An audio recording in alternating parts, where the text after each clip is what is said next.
Eclesiastes capítulo de número 9. As mesmas coisas sucedem aos justos e injustos. Gozemos os bens que Deus nos dá. O capítulo 9 ele vai falar claramente a respeito da vida na terra, de que todas as coisas, na verdade, acontecem para todos, independente de quem eles servem ou do que eles fazem, tudo acontece por igual. Mas nós que conhecemos a Deus, devemos desfrutar das bênçãos que Deus automaticamente nos deu, sem perder a visão, o fator espiritual. Versículo 1 diz assim: deveras, quer dizer, certamente, revolvi todas essas coisas no meu coração, quer dizer, passo a analisar, para claramente entender tudo isto, que os justos e os sábios e as suas obras estão nas mãos de Deus, ou seja, tudo. E também que o homem não conhece nem o amor nem o ódio. Tudo passa perante a sua face, ou seja, o amor e o ódio são transições, são oscilações de pensamento, de entendimento, que na verdade passam na nossa vista durante a nossa vida. E nós devemos avaliar e desfrutar de tudo isso para extrairmos as experiências da vida. É isso que ele quer dizer. Ele fala, tudo sucede igualmente a todos. O mesmo sucede ao justo e ao ímpio, ao bom e ao puro, como ao impuro. Assim ao que sacrifica, como ao que não sacrifica.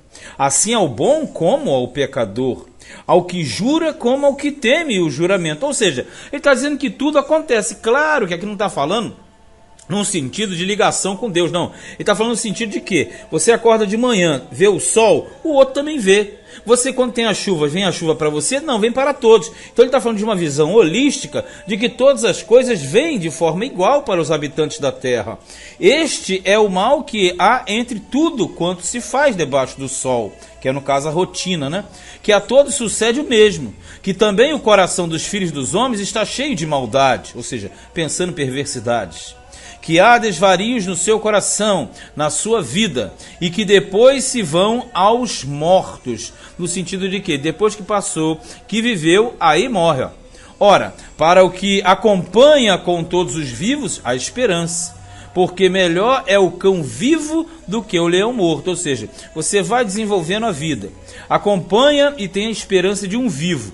É melhor você estar vivo com cão, é melhor o cão vivo, que é um cachorro, é inferior, do que o leão, porque se você tiver o leão morto, ele não vai servir de nada. Então quer dizer, ele está querendo dizer aqui o seguinte: você deve viver com aquilo que você possui, não com muito, ou mais ou menos, ou pouco, mas que na verdade viva, desfrute com aquilo que Deus colocou nas tuas mãos, porque os vivos sabem que hão de morrer, mas os mortos não sabem coisa nenhuma, porque aqui está trabalhando dentro daquela visão oriental antiga, de que não trabalha a questão de vida após morte, né? Morte. Aí fala assim, nem tampouco eles têm jamais recompensa. E realmente existe recompensa, galardão.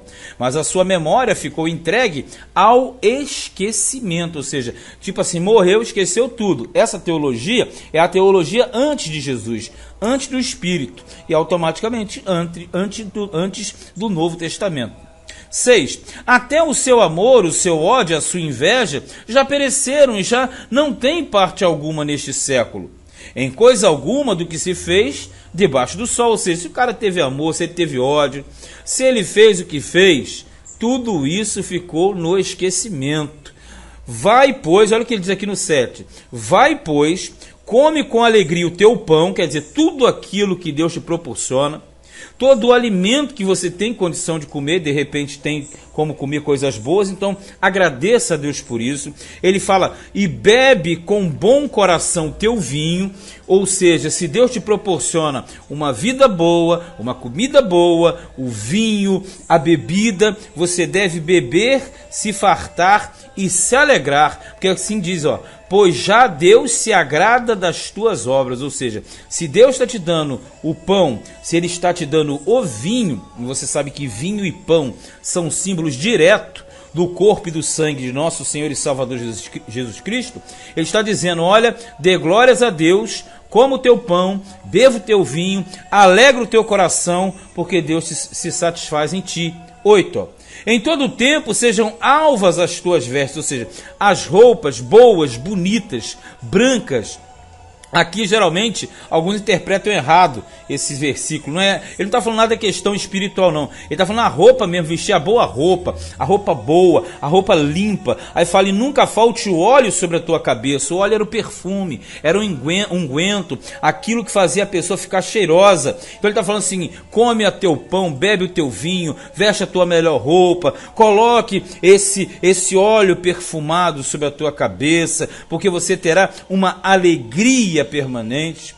Verso 9, goza a vida com a mulher que amas. Olha aqui, todos os dias de vida da tua vaidade. Ou seja, se você tem uma pessoa, essa pessoa tem que ser desfrutada com o seu amor, porque você tem que deleitar-se naquilo que Deus colocou na sua vida, os quais Deus te deu debaixo do sol, quer dizer, os dias da tua vaidade, da vida breve, né? Todos os dias da tua vaidade, porque esta é a tua porção nesta vida e do teu trabalho que tu fizeste debaixo do sol. Ou seja, tudo que você fez na terra e aquilo que você vai fazer, vai chegar um dia que acaba.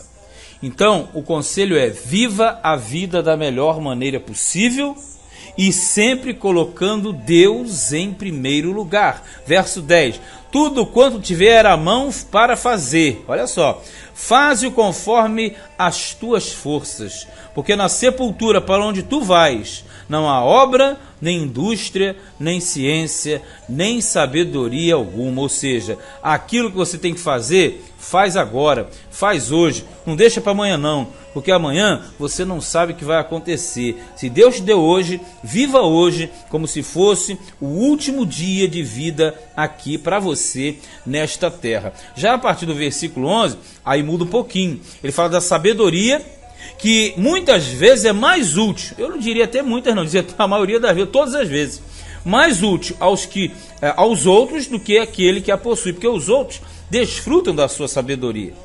11, voltei-me e vi debaixo do sol que não é dos ligeiros a carreira, nem dos valentes a peleja, nem tampouco dos sábios o pão, nem ainda dos prudentes a riqueza, nem dos inteligentes o favor, mas que o tempo e a sorte pertencem a todos. Olha só, muitos falam que a sorte não existe, e a Bíblia fala direto em sorte, aqui ainda acrescenta mais, né?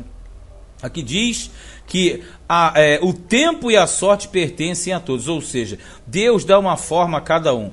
Não é o rápido que sempre vence, que chega primeiro, não é o valente que às vezes ganha, nem o sábio que tem o pão. Às vezes é invertido. Às vezes o vagaroso é quem ganha. Às vezes o que não é valente vence. Às vezes o que não é sábio come melhor do que o que é sábio. E ele diz, e a riqueza, e nem da inteligentes o favor. Ou seja, tudo tem um tempo, tudo tem uma sorte, que também o homem não conhece o seu tempo. Como os peixes que se pescam com a rede maligna, e como os passarinhos que se prendem com o laço, quer dizer, a armadilha.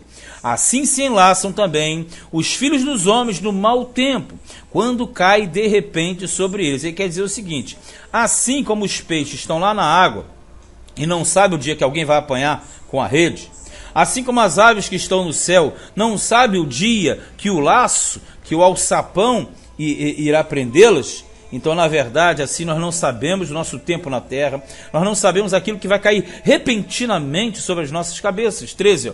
Também vi sabedoria debaixo do sol, que foi para mim grande. Olha o exemplo que Salomão coloca aqui.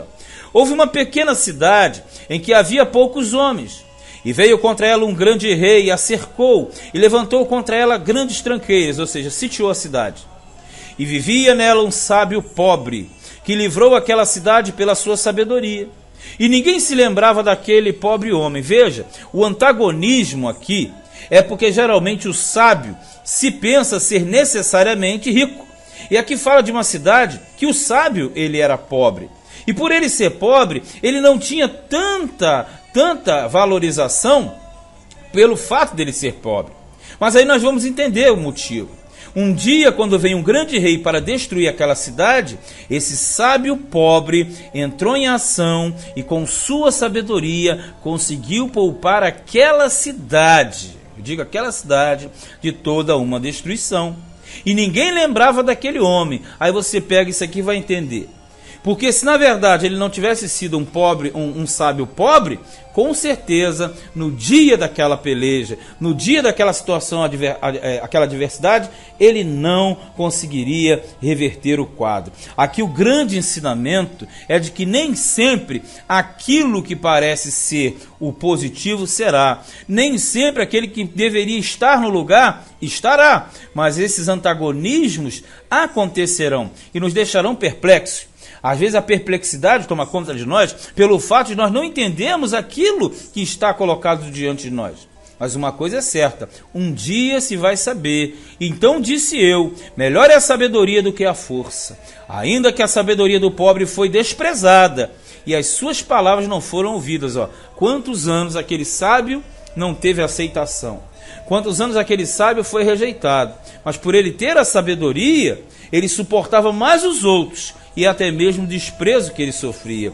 Mas o dia chegou e a hora em que aqueles tiveram que olhar para ele e falarem: este camarada, ele verdadeiramente é sábio. Aqui diz no versículo 17, as palavras dos sábios devem em silêncio ser ouvidas, mais do que o clamor do que domina sobre os tolos. Ou seja, aqui está dizendo que deve-se parar e se atentar para a palavra do sábio. Mas aquele que explana tudo, que fala muito, que fala alto, que fica espraguejando, né? Esse é tolo. Não deve ter ouvidos para ele. 18. Melhor é a sabedoria do que as armas de guerra, mas um só pecador destrói muitos bens. Ou seja, a falta de sabedoria gera um tolo. E como diz lá em Provérbios, pior coisa que tem é um tolo na sua estultícia, ou seja, na sua estupidez. Fechando o capítulo, você verifica que Salomão, passando tais entendimentos, faz com que a pessoa viva bem na primeira parte, e a partir do 11 até o 18, comece a avaliar melhor a vida. Comece a perceber melhor quem está à sua volta, o que essas pessoas falam, o que elas dizem. Às vezes, grandes desprezos em cima de enormes sabedorias. E às vezes, grandes valorizações em cima de grandes tolices. Fechamos mais o capítulo, Eclesiastes, capítulo de número 9.